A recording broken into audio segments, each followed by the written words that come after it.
So KYC, Know Your Client, also known as client due diligence, is a process that seems as if it's new for our treasurers around the world, yet in fact the process has been in existence for as long as we've done business. The requirements from a regulatory point of view, however, have elevated over the years to the point where the documentary evidence related to knowing your client is very specific, it's very comprehensive, and it varies by country and sometimes even by type of client. Before we get started though, I really would like to break down KYC into three separate categories.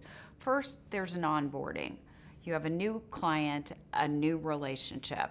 That's where there's very comprehensive due diligence on both sides, quite frankly, before you decide to do business together. We call that the onboarding KYC. Then you think about, over time, you've got to make sure, did anything change? Do I have to go back and make sure every answer I got on day one is the same on day 782? So we call that renewal. So you go back and you double check, is everything the way it should be? Then there's remediation. So from time to time, regulations change around the world, or as it relates to a particular service a client is using, or a particular type of client, that there is a different bar, and it's generally a higher bar, set for the KYC, and we might have to go out in between onboarding and in between a renewal to get more information. The reason why I specify these three categories is because from a client's perspective, it all looks the same. So when you start a relationship, of course, it's a comprehensive set of diligence you would do. Periodically, you've got to make sure the diligence is up to date. In between, regulations usually require changes from time to time.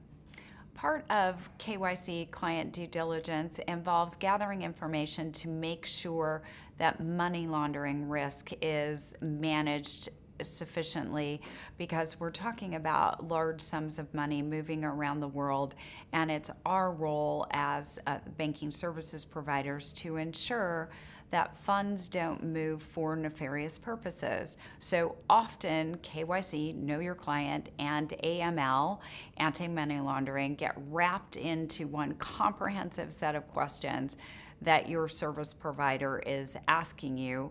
And you should know, again, we are trying to protect the safety and soundness of the financial system, and we are helping the regulators around the world ensure that financial crime does not occur under our watch. If you think about KYC AML protections that the banks are trying to protect both you and the financial system against, you have to think that every jurisdiction has their own rules and regulations. I would like to say that the entire globe has consistent objectives and consistent means of evidencing those objectives in terms of regulations. Unfortunately, that is not the world we live in. The regulations are changing quite dramatically everywhere, all of the time. And when I think about my role at Bank of America in asking clients for information that is required for me to evidence my relationship, I try to think about, how do I ask these questions as infrequently as possible? How do I ask them as consistently as possible? And how do I ask my clients to evidence certain aspects of their incorporation and their activities in a manner that is reusable by them? Well, of course, that's the nirvana, that every bank asks the same questions at the same time and requires the same documentation. I often tell clients who say, you all ask for different things. We really aren't asking for different things because we're all following the same laws. But chances are my question number 5 is another bank's question number 14 and another bank's question number 1. So what the banks are trying to do, and it's evidenced in certain industries more than others, I can tell you that bank-to-bank KYC has found a very high degree of consistency. So one thing banks are trying to do is absolutely agree to the standards of the questions they will ask each other. The second thing that Bank of America is very supportive of, and I would like the entire industry and all of our clients to be as supportive of, is using databases to store the information.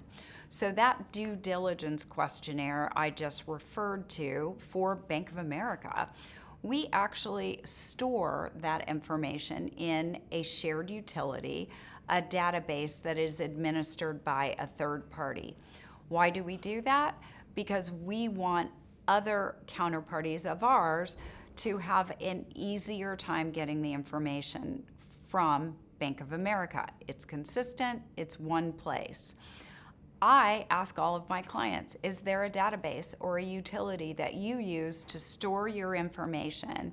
Because I will go there first, I will get that information, and then I'll come back to you with any gap that might exist between the information in the database and the information I'm looking for.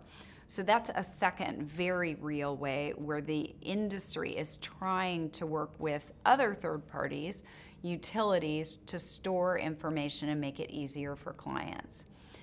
Then you get to the regulations themselves, and actually the regulators themselves and industry, not industry utilities, but industry groups. So there are industry organizations who are working to develop more common standards from a regulatory point of view. There's an organization called BAFT, and BAFT represents financial institutions.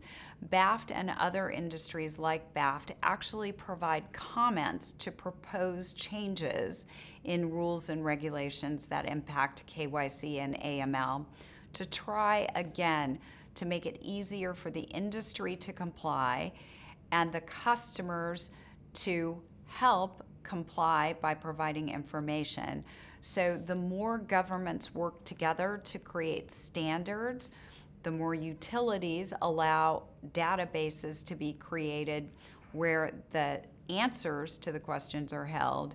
And then again, the banks themselves have to agree to a common set of standards. All of this will make it easier over time. But I must say, as long as standards are consistently changing everywhere, all of the time, it's very hard to keep up. All of the work we're doing to think about the questions we ask, where the information is stored, how it's used, how we comply with regulations, we're doing it to make our clients' lives easier. And coincidentally, it allows us more time to focus on what we think our clients consider more value added, and that's helping them run their businesses more efficiently. And by asking all these questions and by making it easier, and I do promise you that easier, simpler KYC AML is in our future, we're making it easier for the clients to do business with Bank of America.